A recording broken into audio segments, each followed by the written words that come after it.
todos soubessem como Jesus é belo, como é amável, não procurariam senão o seu amor. Nosso coração é feito para amar uma só coisa, nosso grande Deus. Itália, 12 de março de 1878. No pitoresco vilarejo de Camigliano, próximo a Lucca, nascia uma criança extraordinária. Era a primeira menina entre os 8 filhos do farmacêutico Henrique Galgani e Aurélia Landi. Um tio sugeriu que a menina fosse chamada de Gemma, mas a mãe relutou, alegando não haver nenhuma santa com esse nome para interceder por sua filha. Um sacerdote, ao presenciar a discussão, interveio, lembrando que Gemma, de origem latina, significa pedra preciosa. Acrescentou ainda: há muitas gemas no céu, esperemos que ela também seja um dia outra gema no paraíso. Essas palavras se revelaram proféticas, pois a menina seria batizada no dia seguinte e um dia seria conhecida como Santa Gemma Galgani. Desde muito pequena, Gemma aprendeu com a mãe a rezar. Sua mãe era uma dona de casa muito piedosa e virtuosa. Junto com as primeiras palavras, a menina já aprendia a rezar para o Papai do Céu. Sua atração pela vida espiritual era evidente, e desde cedo demonstrava grande interesse pela religião. Tanto que alguns parentes a encontraram no quarto, rezando de joelhos diante de uma imagem da Virgem Maria. Gemma tinha apenas 4 anos. Ao perguntarem o que ela estava fazendo, a menina disse: estou rezando a Ave Maria, saia, estou em oração. Dotada de uma inteligência excepcional, absorvia os ensinamentos com facilidade e rapidez. Aos 5 anos, já conseguia ler no breviário o ofício de Nossa Senhora e dos defuntos, sempre ansiosa para ouvir as histórias de Jesus contadas por sua mãe. Entretanto, a saúde frágil de sua mãe era motivo de preocupação. No dia de sua confirmação, Gemma ouviu uma voz interior perguntando se ela daria sua mãe a Deus. Sem hesitar, respondeu afirmativamente, desde que também fosse levada junto. A voz lhe disse para esperar junto com o pai e que, mais tarde, a levaria para o céu. Esse sim inicial marcou o início de uma jornada de entrega total a Deus, que incluiria o sofrimento pela salvação das almas. Como previsto pela voz, a mãe de Gemma adoeceu gravemente e faleceu pouco depois. Incapaz de cuidar da menina devido às suas obrigações, o pai a matriculou como semi-interna na Escola das Irmãs de Santa Zita, em Lucca, fundada pela beata Helena Guerra. Gemma destacou-se como aluna exemplar, dedicando-se especialmente ao estudo da religião. Seu desempenho acadêmico era notável, mas sua maior preocupação estava na vida espiritual, onde sua influência positiva sobre as colegas era evidente. Uma de suas professoras afirmou que Gemma era a alma da escola. Nesse ponto de sua vida, o maior desejo de Gemma era receber a primeira comunhão. Insistia com as freiras para que lhe permitissem participar desse sacramento tão aguardado. Naquela época, não era comum que crianças recebessem a primeira comunhão, mas Gemma estava determinada. Ela dizia: dê-me Jesus e verá como serei boa. Mudarei completamente. Não cometerei mais nenhum pecado. Dê-me Jesus, eu o desejo tanto que não consigo viver sem ele. Aos 9 anos, o bispo de Lucca, Monsenhor Volpi, autorizou sua primeira comunhão, reconhecendo sua pureza de coração. Gemma fez um retiro de 15 dias em um convento de freiras onde, ao ouvir a narrativa da paixão de Cristo, sentiu profundas dores e uma febre alta. Em 17 de junho de 1887, na festa do Sagrado Coração de Jesus, Gemma recebeu sua primeira Eucaristia, com a presença solene de seu pai, tornando-se um dos dias mais felizes de sua vida. Em 1894, Gemma enfrentou a perda de seu irmão Gino, que aspirava a ser sacerdote. 3 anos depois, outra provação se abateu sobre ela, com o diagnóstico de câncer na garganta de seu pai. Gemma continuou seus estudos no Colégio das Freiras, mas aos 19 anos, enquanto seu pai enfrentava sérias dificuldades financeiras, veio a falecer devido ao câncer. A família, agora sem recursos e enfrentando a miséria, sofreu um golpe devastador. Ainda com o pai em seu leito de morte, os credores tomaram tudo o que restava da família, deixando seus irmãos na miséria. Gemma confidenciou: chegaram a ponto de meter as mãos nos meus bolsos, levando as 5 ou 6 moedas, apenas uns centavos que eu guardava comigo. Com a família em ruínas, ela não podia ajudar devido à sua saúde precária. A meningite a deixou surda por um tempo, e uma curvatura na espinha dorsal causava-lhe dores intensas. Acrescentando-se à perda do pai e à miséria, Gemma sofreu imensamente. A família se dispersou. Um irmão partiu para o Brasil, onde veio a falecer, enquanto Gemma foi viver com tios em Camaiore, próxima a Lucca. Seu desejo era ingressar no convento das Irmãs Passionistas e se consagrar a Jesus, mas suas doenças a impediam de sair de casa. Para piorar, abscessos se formaram em sua cabeça e ela perdeu os cabelos. Os médicos não conseguiam curá-la. Nenhum tratamento surtia efeito. Pouco tempo depois, ficou paralisada, aos 20 anos, parecendo que sua vida chegaria ao fim. Apesar das doenças e dores insuportáveis, Gemma não descuidava de sua vida de oração. Devorava as histórias de santos e dedicava-se à oração. São Gabriel da Virgem Dolorosa, um santo passionista, foi quem mais a impressionou. Ela mesma escreveu: comecei a admirar suas virtudes e seus hábitos. Minha devoção por ele crescia. À noite, eu não dormia sem ter sua imagem debaixo do travesseiro e depois disso, passei a vê-lo perto de mim. Não sei como explicar isso, mas eu sentia a sua presença. A cada momento e em cada ação, o irmão Gabriel vinha à minha mente. No dia 23 de fevereiro de 1899, à noite, ela ouviu o ruído de um rosário, olhou para o lado de onde vinha o ruído e viu São Gabriel. Ele lhe disse: vê como o teu sacrifício foi agradável, eu mesmo vim ver-te. Você quer ficar curada? Reze com fé toda noite a novena ao Sagrado Coração de Jesus. Eu virei até a novena terminar e rezarei com você a este sacratíssimo coração. Enquanto transcorriam os dias da novena, Gemma melhorava inexplicavelmente. No último dia, ela estava totalmente curada. A família estava em volta de seu leito para rezar a última parte da novena. Ao terminar, Gemma levantou-se. Todos choravam de alegria pelo grande milagre. Além disso, o anjo da guarda de Gemma era uma presença constante, incentivando-a em suas virtudes. Era ele quem se encarregava de transportar suas correspondências para o céu ou para seu diretor espiritual. Gemma escrevia suas cartas, e seu anjo da guarda as recolhia e as entregava aos destinatários. Pouco tempo depois, em 8 de junho de 1899, desfrutando de uma saúde perfeita, Gemma recebeu uma graça especial ao receber a comunhão. Uma voz interior lhe anunciou que algo extraordinário estava prestes a acontecer. Meu filho Jesus te ama sem medida e deseja te dar uma graça. Eu serei uma mãe para ti. Serás uma verdadeira filha. Nossa Senhora então abriu seu manto e cobriu Gemma com ele. Naquele momento, Jesus apareceu com todas as suas chagas abertas, mas daquelas chagas não saía sangue, mas chamas de fogo. Num instante, aquelas chamas vieram tocar minhas mãos, meus pés e meu coração. Senti como se estivesse morrendo, e eu teria caído no chão se minha mãe não tivesse me segurado, enquanto por todo esse tempo eu permaneci sob o seu manto. Fiquei várias horas naquela posição. Finalmente ela beijou minha testa, tudo desapareceu e eu me vi de joelhos. Mas eu sentia uma dor forte nas mãos, pés e coração. Levantei para ir para minha cama, quando percebi que saía sangue dessas partes onde eu sentia dor.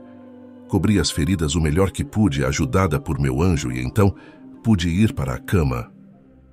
Inúmeras testemunhas, incluindo renomados membros do clero, presenciaram esse milagre dos estigmas de Cristo no corpo de Santa Gemma, que se repetia semanalmente, das tardes de quinta-feira até por volta das 15 horas de sexta-feira. Depois disso, as feridas sempre se fechavam, deixando apenas cicatrizes. As marcas eram evidentes. pulsos e pés perfurados, a cabeça marcada pelas feridas da coroa de espinhos, além das cicatrizes das chibatadas nas costas e uma ferida proeminente no ombro, que correspondia à ferida de Jesus ao levar a cruz. Apesar dos esforços para ocultar as chagas, logo foram descobertas, transformando Gema em alvo de insultos e acusações. Rotulada de farsante e histérica, enfrentou um período desafiador. Até mesmo seu confessor, Monsenhor Volpe, chegou a duvidar dos estigmas. Ao completar 21 anos, seus irmãos não podiam mais sustentá-la, pois a família continuava mergulhada na miséria. Conseguiram então que Gema fosse acolhida pela generosa família dos Giannini, farmacêuticos locais. Ajudando nos afazeres domésticos, principalmente auxiliando a senhora Giustina Giannini, Gema demonstrou uma eficiência notável, realizando suas tarefas com rapidez para dedicar todo o tempo livre à oração. Frequentava a missa diariamente e comungava. A senhora Giannini, em testemunho posterior, afirmou: "Posso jurar que durante os 3 anos e 8 meses que Gema esteve conosco, eu nunca soube do menor problema em nossa família que fosse provocado por ela, e nunca vi nela o menor defeito." Repito, nem o menor problema, nem o menor defeito. Nesse período, Gema encontrou seu diretor espiritual, Padre Germano, da Congregação dos Padres Passionistas. Reconhecendo sua profunda vida de oração e sua estreita união com Deus, o padre a considerava uma joia de Cristo, já avançada em sua espiritualidade. Foi ele quem a encorajou a registrar tudo o que experimentava durante as aparições, que totalizaram cerca de 150 ao longo de sua vida. Padre Germano testemunhou Gema em êxtase, dialogando com Jesus e Nossa Senhora, intercedendo para que a Mãe de Deus contivesse o braço de seu filho sobre algum pecador. Em muitas ocasiões, após esses êxtases, alguém vinha em profundo arrependimento buscar o Padre Germano para se confessar. Ele também foi o biógrafo de Santa Gema, recebendo elogios do Papa Pio X pela obra. Apesar do sofrimento causado pelos estigmas, Gema encontrava consolo em seu anjo da guarda. Em conversas íntimas, compartilhavam orações e reflexões. Certa vez, o anjo disse-lhe: "Olha para o que Jesus sofreu pelos homens. Considera uma por uma estas chagas. Foi o amor que abriu todas elas. Veja como o pecado é horrível, já que, para expiá-lo, tanta dor e tanto amor foram necessários." Além de enfrentar o escárnio na cidade e a desconfiança de seu confessor, Gema também encarou o ódio do demônio, que muitas vezes aparecia na forma de um cão feroz que lhe mordia ou de outras criaturas monstruosas. Após esses ataques, era Jesus Cristo quem vinha e curava todas as feridas. A pedido de Padre Germano, Gema começou a escrever um diário sobre sua vida espiritual. No entanto, o demônio interveio e levou o diário para o inferno, só o devolvendo após o padre realizar um exorcismo diante do túmulo de São Gabriel da Virgem Dolorosa. O documento, todo chamuscado pelo fogo, permanece exposto na residência dos Giannini. Em 1902, Santa Gema, que desfrutava de boa saúde desde sua cura milagrosa, decidiu se oferecer como vítima expiatória pela salvação das almas. Sua oferta foi aceita por Jesus. Subitamente ela adoeceu gravemente.